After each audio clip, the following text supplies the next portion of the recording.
Alright, yeah, welcome back to some more Magic Arena, and today, because I kind of felt like it, Artisan's around, we should probably really play it as much as possible.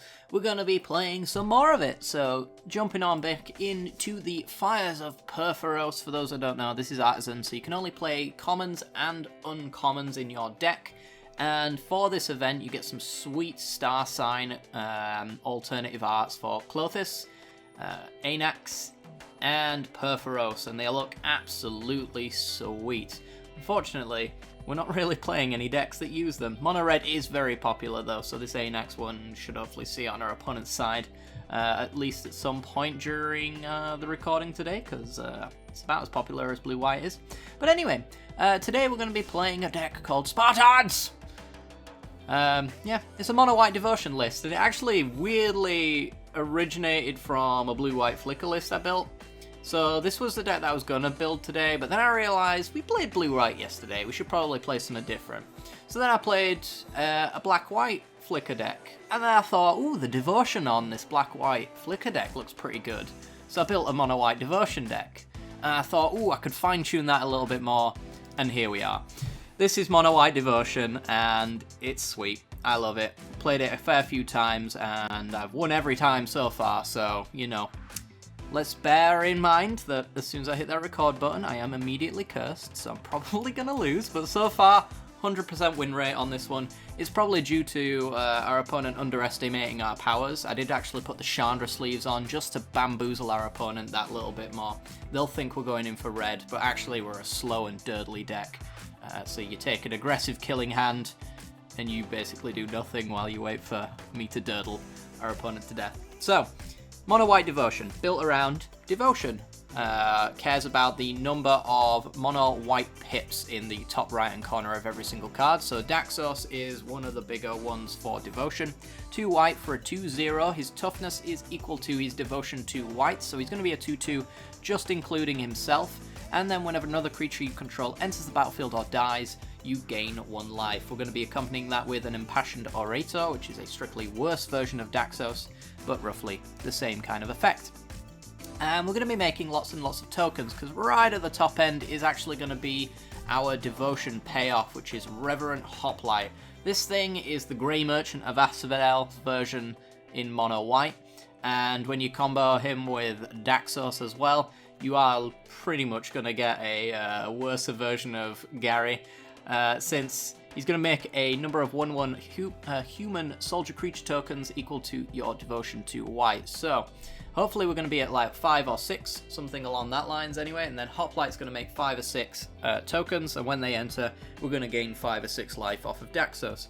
So we're ending up with a nice board state we can start swinging with. And we're going to be gaining some life as well, which gives us that little bit of edge against the mono red decks. We've got Arcanist's Owl in here as well, which is a 4 mana, 4 pipped creature as well. A 3/3, when it enters the battlefield, you look at the top 4 cards of your library, you may reveal an artifact or enchantment card from among them, put it into your hand, and the rest on the bottom of your library in a random order. The enchantments and artifacts we're going to be fetching, including Daxos, which is a nice little combo piece-esque thing that we can grab. We also have Glass Casket, Banishing Light. These are going to be our main removal pieces. Glass Casket with a white devotion on it gets rid of a creature with converted mana cost 3 or less until Glass Casket leaves the battlefield.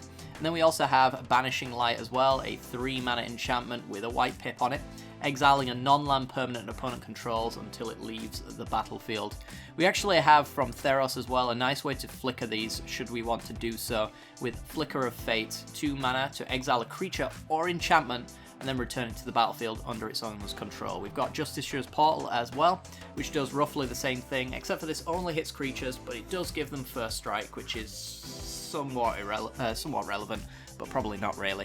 So we can flicker our enchantments to retarget things with Banishing Light, to reset things like the Birth of Meletus, which is going to really help us make our land drops all the way up until we get to 5. Creating some walls as well to help us against the mono red menace, and gaining us some life along the way. We do have Ardenvale Tactician and Foreboding Spirit, both with 2 white pips. Ardenvale Tactician is an adventure, which means we can cast the Dizzying Swoop side of the card to tap creatures and really stall out the game. So this is likely to be a turn 2 play into a turn 3 play. giving us both that devotion and also that little bit of durdling to help us get to our top end so we can win. Foreboding Spirit allows us to stop our opponents from doing the all attacks, which is really useful against things like blue-white flyers, which really likes to go all in and then rally of wings kind of style. If we play the Foreboding Spirit, when it enters the battlefield, your opponent can't attack unless they pay 2 for each attacking creature. So we can use the Portal and the Flicker of Fate to flicker that if we want to realistically make our opponent pay 2 for each creature, but maybe up to 4 if we have it enter and then flicker. Our opponent paying 4 for each attacking creature gives us basically a 0 attack for our opponent. It's really good. I actually had this flickering in the previous test version against a Knights deck, and my opponent just could not attack. They never had the mana to play a thing and attack, so they tapped out thinking that they were free because my Foreboding Spirit had already done its thing, and then I flickered it once they tapped out, which basically cancelled their combat step. It was really funny. We're running 23 lands. We don't have any card draw in here, so I am going to be using 4 Cryptic Caves. Might be incorrect to do so since we do have the Devotion pips we have to keep track of, but the lack of card advantage can be a downfall to this deck for sure.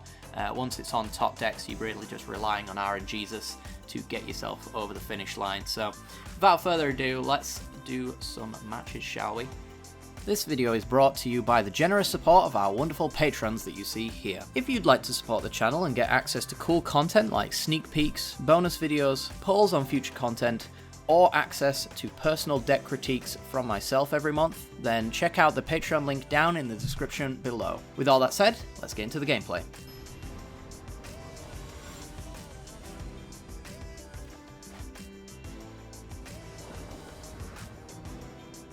Alrighty then, we are in, and this is a removal heavy hand with some devotion we can put down early and lots of stalling tactics, so we're going to keep this one.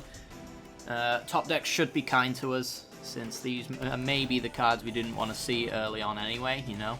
Looks like our opponent's playing the red-blue tempo deck, might be the draw 2 deck perhaps. We're going to thin with the Birth of Meletus, which guarantees us a turn 5 play should we need it. And Mischievous Chimera. So yeah, this is an improbable alliance list. We really want to be just taking all of these things away from them. So whenever you cast your first spell each on your opponent's turn, actually this might be not so much the improbable alliance thing. When you cast your first spell during each opponent's turn, it deals 1 damage to each opponent and you scry 1. Yeah, so they want to be casting things on our turn. We're not really giving them that opportunity to do that. Do I care to get rid of the second? I kind of want to leave Banishing Light around for things like Improbable Alliance. It might be worth my while to do so, so I think I'm just going to pass here. Yeah, it looks like maybe an Izzet tempo list. Expect things like Brianbone Cutthroat to annoy me. We'll take the 2 for now. I don't want to be too hasty on my Banishing Light. It might punish me for doing so. Oh, come on, lands. There's 23 in here. There's no excuse for what's happening. There is. It's called Variant, sweetheart. Alright. Just going to flicker and ping me and scry. So they get a scry 1 and draw 2 with the thrill of possibility getting rid of a card that effectively they didn't get rid of. And Radical Idea. Okay.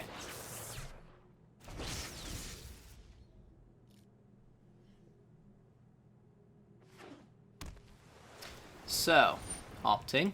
Yeah.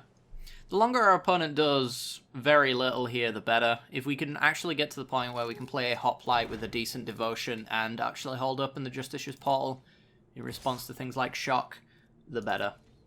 And we're at 19, so there's really no reason to care about the 2 damage we're taking right now.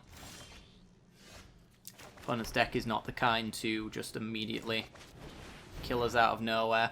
So we're going to play the Daxos. They might be holding Counter Magic, and that might be the first time they've had a chance to use any of their burn spells and counter spells. So we'll have to see. Chimera pings us again. We've got the Ardenvale Tactician, which we can use to tap down the Chimera once we actually start caring.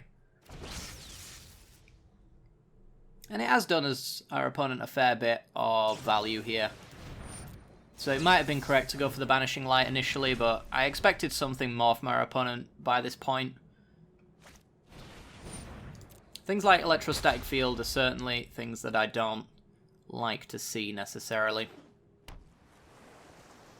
I probably want to Banishing Light. It's probably the Chimera at this point. The field's going to be doing exactly the same as the Chimera, just minus the Scry. Ooh, what's going on here? Alright, they're going to combat. I'm just going to tap them down. I want to play my Tactician next turn anyway. So let's get my opportunity to do that into play. Cool. And it does make a 2-3, which Chimera does have to push through.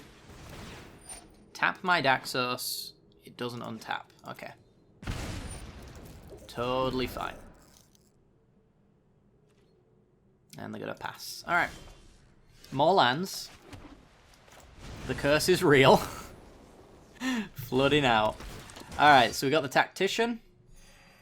And we could go for the Banishing Light here. It opens us up to not being able to Justicia's Portal, which I don't think we need to necessarily open ourselves up to that just yet. We can Flicker in response to like removal on the Tactician, and it comes back with First Strike, which makes like things like Shock not a combat trick for the Chimera. So we're going to go down to 14. Our opponent might use things like Sleep of the Dead to tap down our Tactician, attack thinking it's safe, and then we'll Flicker the Tactician, making it not very safe. Saheeli. Well, there's a Banishing Light target if I've ever seen one. Alright, and then they get to use their instants and sorceries. Looks like they are going to go tap the Tactician. It's going to leave them with essentially nothing but Stern Dismissal, I think it's called. The Unsummon of Theros. And Shock available to them, and Shock is just not going to work.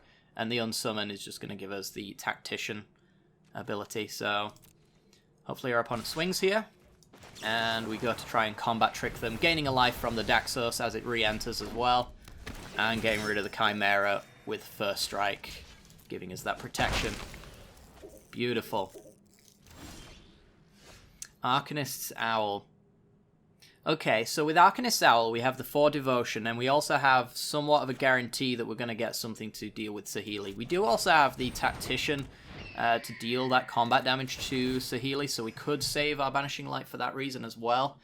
But I'm trying to think about the amount of servos she can make in the time that it takes me to kill her, which is going to be just this turn.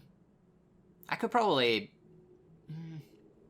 yeah, I could probably be fine with a turn's worth of servos. That's a really hard thing to decide on. They got 4 cards in the yards. This one's going to be discarding a card. This needs 3 other cards. So they're not really going to be using their graveyard all that effectively. So I think I am going to just run Tactician in there and just take my chances with the amount of servos. It's not like we don't have the blocking power to deal with those servos anyway. Murmuring Mystic. That is something I would much rather Banishing Light. So that's going to be able to make some bird tokens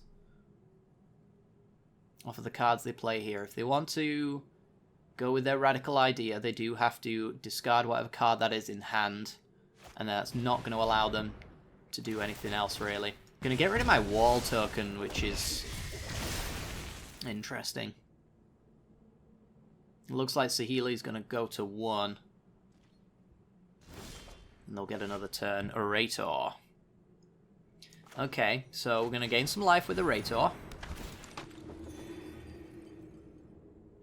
And I think we are swinging in like this. It's going to get that bird token to block the owl. Putting her to 1. And I don't see them really realistically getting more than 1 servo here, and it's much worse than a bird token. So let's get rid of the Murmuring Mystic. And yeah, I think we've got the pressure required to take out Saheeli next turn. I could be going a little bit too calmly on that Saheeli. Maybe she's worse than I'm giving her credit for, but I really don't think so. So the best thing for us to draw here is definitely going to be the Hoplite. It gives us 12 Devotion, which is 12 life on the Daxos, and also another 12 life on the Orator. So an absurd amount of life and an absurd amount of 1/1s as well that can go right through these servos without any issue. So they're really not a problem in that sense either. How many cards have they got in their yard now? 5, so they can use the Sleep of the Dead. This is sorcery speed, so it's just not going to happen. I think we want the certainty of killing Saheeli here, so we're going to send both flyers. And we managed to get it, which is good. Birth of Meletis is going to come down, gaining us a little bit of life, which should undo the damage that the field is going to do, meaning that I don't really have to take care of it here. You have to kill 2, cast 2 spells, and the Birth of Meletis will undo that. Being on 14, we don't really care about that 2 damage immediately. And yeah, it's just a 5 in the air now. He's still drawing loads of lands, but you can see that we are just straight up not struggling at all with what our opponent's doing, which is absolutely fantastic. We can attack him with the Daxos, but they will just block with the field, so it's better as a blocker here. And we'll just keep playing lands. There's an argument to keep them in hand, just as an unknown card that our opponent doesn't know about. But I don't think we have too much to worry about. 2 fields is probably pushing it for us. I think we probably will throw down a Banishing Light on that.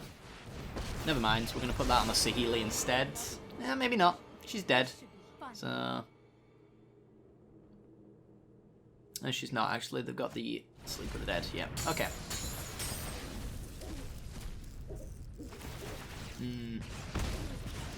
Yeah, gonna need a payoff pretty soon.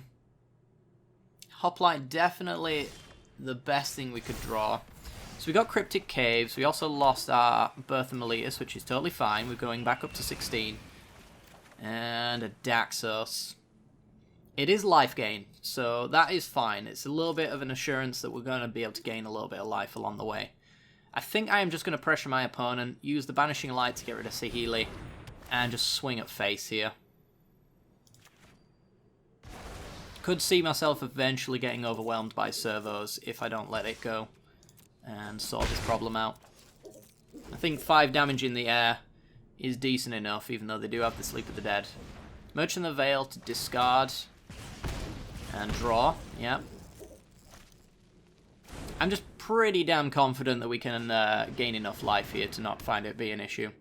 And there's Improbable Alliance, the card we were worried about at the beginning of the game. That makes the fairies that are going to make this a little bit difficult. There's the Hoplite. Alright, it is no longer difficult, ladies and gents. Let's gain 2 life from the Hoplite entering, and then 13 tokens, which is 26 life. This deck is insane, and I love it. And that's lethal, coming through next turn, I think, so good stuff. Lethal enough, anyway. We'll see what happens. We're at 42. We've got all the time in the world to go for as many combat steps as we really want. There's the Panic Improbable Alliance, which means Sleep of the Dead is not going to be active unless they have a land in hand, which means they just don't have enough to stop us here. Only going to be preventing 3 damage. Glass Casket, another way that we can actually just push through more damage. We're going for the all attack, though. I think I'm pretty confident nothing's really going to happen here that we have to worry about. Go down to a casual 40 life. And the only way our opponent's getting another fairy token here is by finding another opt. So they have to draw 2 cards on the turn, and they only have 1 mana.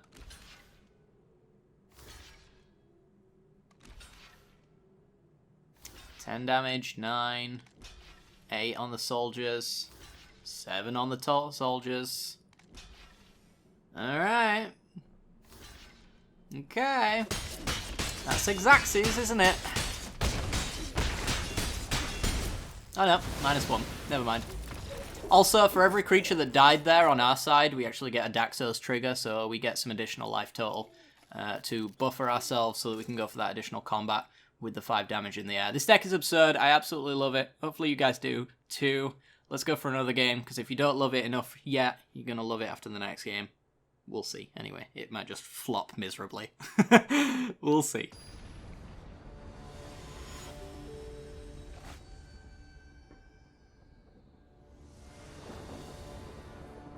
Okay, we're in, and we have tons of disruption, so this is absolutely a keepable hand. Even the Arcanist Owl is a 3/3 that makes more disruption. If our opponents are playing Mono Black Devotion, then this is going to be a pretty good-ish hand. The Fen Lurkers are going to be a little bit of an issue for us, for sure, but the fact that we have answers to all of their Devotion means that once Gary comes around, he's not going to be an issue. So I'm going to throw down Daxos, just as a creature that can hang around, do good stuff. He's really not that big of a thing right now, to be honest, so yeah, we're not too fussed about what happens to him at all. Alright, so I think I'm just going to go Banishing Light on Timoret, so they can't exile my graveyard and gain some life. Gets 2 black pips off the board, which is the important part here. And we're working our way towards that Hoplite as well, once we can find that. Yeah, Deathless Knight guarantees our opponent is on Grey Merchant. So again, we're going to get rid of that Deathless Knight so that a 5-mana creature only drains for 2. And we're setting up a really nice Daxos. Hopefully a really nice Hoplite if we can ever find it. Birth of Meletus is going to be our 5th land that we need to cast the Hoplite. Foreboding Fruit for our opponent. Okay. So draws 2, loses 2.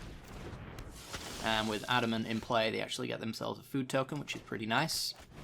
So we're going to go Daxos, we're going to go Birth of Meletus, so our opponent doesn't know that this card in hand is a Plains. So as far as they're concerned, we have a 3-card hand of useful things. And Vampire at the Dire Moon, not a very good blocker for us, unfortunately, but Arcanist Owl should almost guarantee that we find a removal source for it, be it a Glass Casket or a Banishing Light.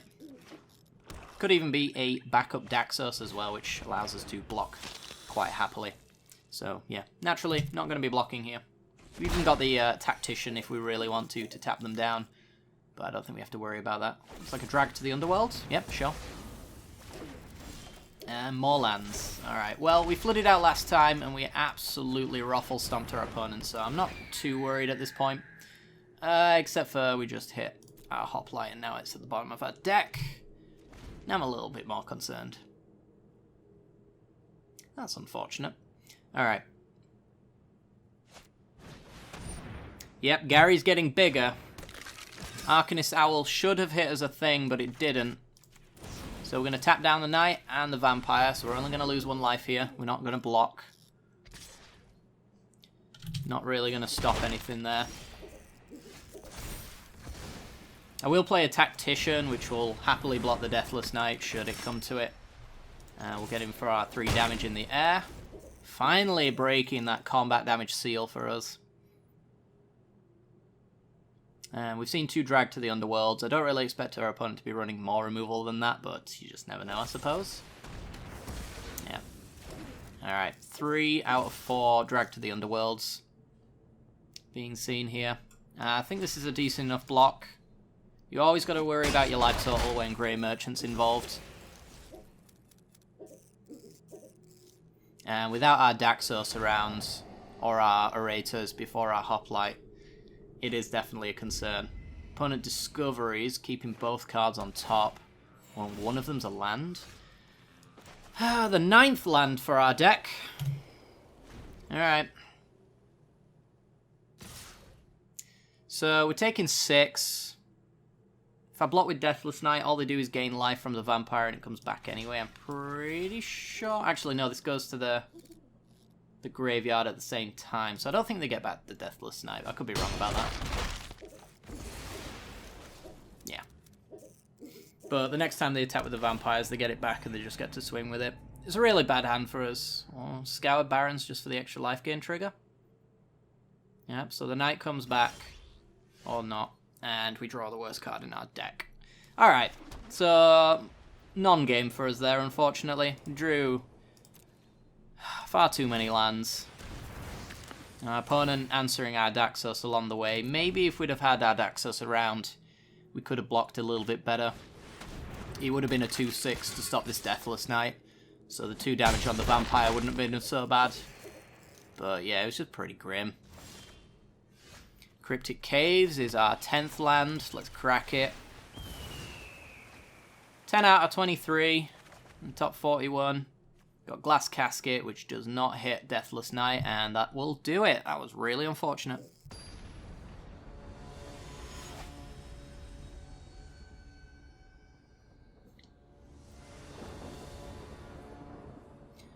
Alrighty then, we're in, and we have some slowdown potential here, so I'm just going to keep this one and see what we can do. Forbidding Spirit's going to stop our opponent from attacking for hopefully quite some time.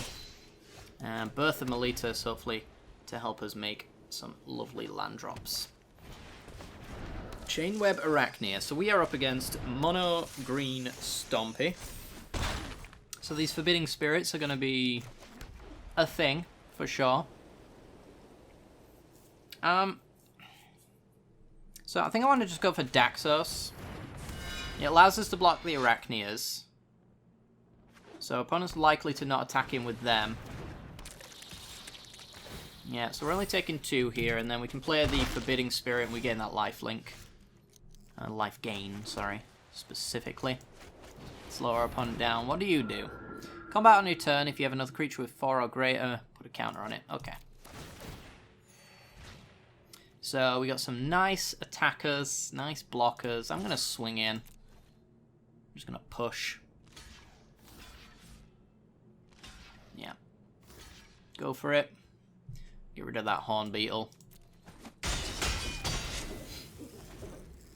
That's all I really wanted from it. And they just have another Horn Beetle, okay. But they can't really attack. We're going to draw some removal. And yeah, I think it's just going to be Birth of Meletus and then Casket something here. Probably the Horn Beetle. So thin the deck. And play a Casket on the Horn Beetle. Stall the game out again. It's all we want to do. Stall, stall, stall.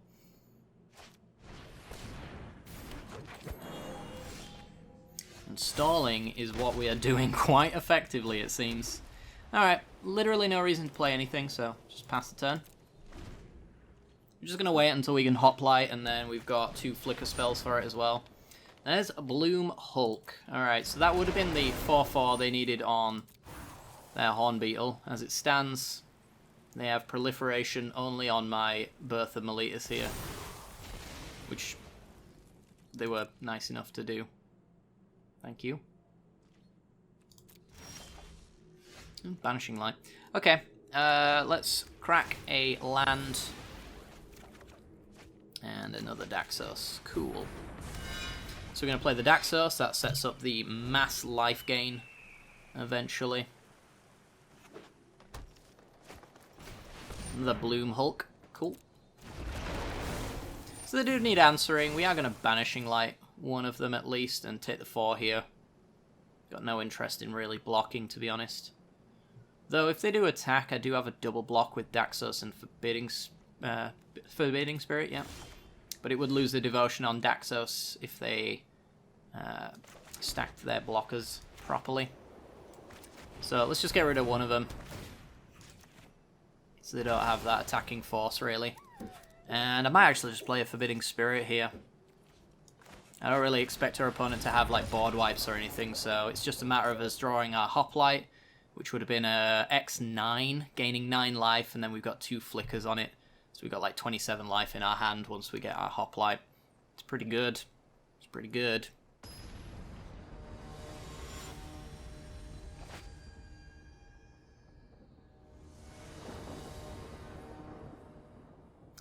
Alrighty then, we are in, and I like this hand. We've got effectively 3 land drops, thanks to the Birth of Meletus, nice blocking power as well, and then hopefully we've got the Devotion for the Hoplite along the way, so this should be a pretty good hand. See what we're up against. Selesnya Guildgate. Maybe our opponents are actually playing Gates. We'll see. That'd be cool. I'd like to see Gates again. Played it last Artisan event, it was a lot of fun. Birth of Meletus, so green, white, something, maybe Enchantress, who knows. Alright, so we got Daxos, which is pretty cool. I think we're going to play Daxos. We're going to do Daxos first, because we're going to probably have to play the Cryptic Caves next turn, and then we can do Birth of Meletus and get our planes as well. It's Beanstalk Giant. This is a spicy meatball. But I think we've got a pretty good hand to beat whatever this is. I shouldn't imagine our opponent can beat this hand. Oh, got more planes. That's cool. Alright. Where do we want to go? I do want the Arcanist Owl down, so I think I'm just going to go Birth Meletus play planes.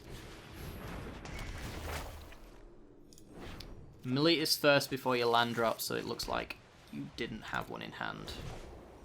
And therefore this card could be anything. So opponent gains some life. We're not too fussed about that. We got a nice on-time turn 5 Hoplite with lots and lots of potential. Could even wait a little bit longer. I think I might, for the funnies. Hydra's Growth. Oh, for the funnies, I think I might. Alright, let's go Orator. I'm actually, like, probably playing inefficient, pure greed mode at this point. Let's gain 2 life. That means Hoplite is going to gain us 6 life per trigger, and we've got another portal here. We can also wait a little bit longer on the Arcanist Owl, so next level plays from us here. All it costs is us not answering that Fairy Guide Mother. Let's see how much of a cost that ends up being. But Arcanist Owl should find us either a Glass Casket or a Banishing Light for it anyway, so we should be okay. Pumping the Guide Mother. They're going all in as well. Alright. I guess if all you're going to do is play the Guide Mother, then you might as well use the Adventure side as well. So we take 5, but we don't care.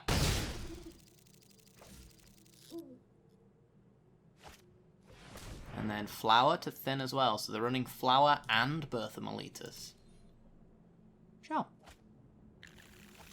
Suppose we could run Flower instead of Birth of Meletus as well.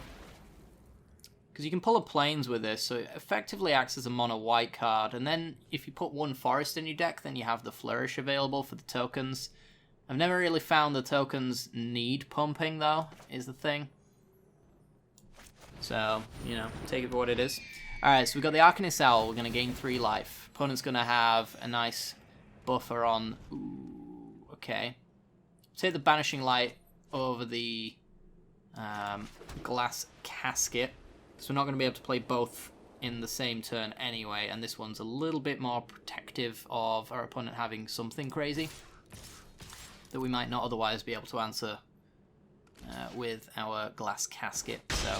hit our opponent for 4. Opponent now is a 5-5. We don't care, we just gained tons of life last turn. We're going to gain tons of life 2 turns from now. Also, by waiting on the Hoplite, it opens up Hoplite plus Portal as well, which is very lovely. I don't see our opponent dealing with that at all. So they swing for 5, which opens us up to swing for an extra 3, unless they can put something in the way. They do have a Beanstalk Giant, but in the midst of an army of 1/1s, it's really not going to be an issue. Oh boy. Yeah, greed mode is in full effect. So, Banishing Light. Going to get rid of the Guide Mother, because that's going to get an extra 4 counters on it, and we can't really allow that. Then we're going to play Forbidding Spirit. I always want to say Foreboding, because it sounds better. I forebode you! Alright. And then we get to swing in with an Owl. We're up at 22. We're going to be gaining 12... tokens, which is yeah, a nice chunk with 3 Soul Sisters out. Yeah, I don't see how they win. I really do not. Cost them to attack. We're gonna play our land. We're gonna play our Hoplite, and we gain 3 life for the Hoplite. 12 tokens. And a nice 36 life on all the tokens. We got a portal as well, which we will wait on because reasons. Okay. Good luck, opponent. I'm at 61. Can you beat me? Because next turn I beat you. Yeah, I think against if we go up against a deck that has no interaction with our board, we typically win. Mono Black Devotion would kind of be that, except for they have Hand Disruption and they have Drag to the Underworlds. No! I wanted to Portal. I figured if I Portaled during that point, they'd scoop earlier, but... yeah, I was really hoping they'd let me swing with 24 tokens. But here's what it is. I'm sure you could do the math. We're up at about 90-ish. Once we flicker the Hoplite again, and if we flicker it after that, good lord. We actually get an extra draw with Cryptic Caves to see 2 cards next turn, which could mean more all-in greed potential. So greed paid off, which means it's a good thing every single time, right? I think so. Alright guys, well that's going to do it for today's video. Hopefully you guys enjoyed. If you did, make sure to hit that like button, subscribe, all that jazz, and I will see you all next time. Ta-ra!